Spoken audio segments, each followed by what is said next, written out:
హరి ఓం everyone.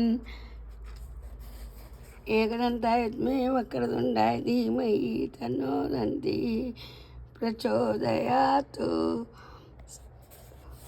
మనం ఎప్పుడు పూజ చేసుకున్నా ఒక్కొక్కసారి ఒక్కొక్క ఐడియా వస్తుంది. మరి అందరికీ అంతేనో నాకే అంతేనో తెలియదు.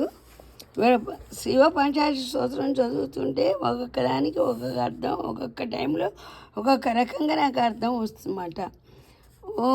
ఇవాళ ఫస్ట్ శ్లోకంలో ఫస్టేనా, నాగేంద్రారాయ త్రిలోచనాయ ఓం నాగేంద్రారాయ త్రిలోచనాయ భస్మాంగరాగాయ మహేశ్వరాయ నిత్యాయ శుద్ధాయ దిగంబరాయ తస్మై నకారాయ నమః శివాయ.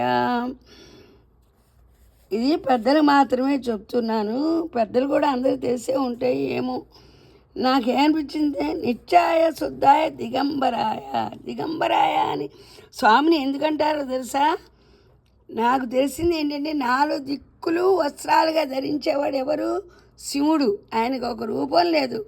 మనం లింగాకారం, ఆకాశం అన్నీ అనుకుంటాం, కానీ ఆయన సూక్ష్మ రూపంలో మన హృదయంలోనే ఉన్నాడు. అది తెలుసుకోవటం, పరమాత్మను తెలుసుకోవడం ఎంత కష్టమో. ఆత్మలోనే పరమాత్మ ఉంటాడు.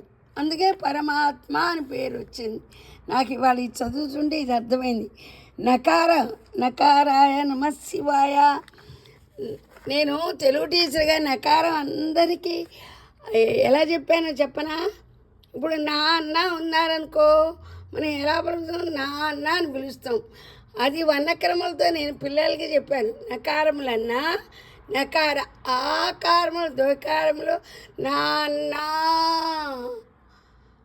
నాన్న అన్నప్పుడు నా కింద నా ఒత్తు వస్తుంది కదా, ఆ నా ఒత్తుని ద్వికారము అంటారు. నా నాన్న అని పిలుస్తాం అంటే అక్కడ ఆకారం వస్తుంది. అంటే నకార ఆకారంలో నా ఇలా పలకడం మూలంగా ఏమవుతుంది? పిల్లలకి వర్ణక్రమంలో ఎలా వస్తుంది? నకారముల నా అంటే అకారము, నకర అకారముల నా, నకర ఆకారముల నా, నకారికారముల నీ. ఇలా చెప్పడం మూలంగా ఏంటి? పిల్లలతో పాటు మనకు కూడా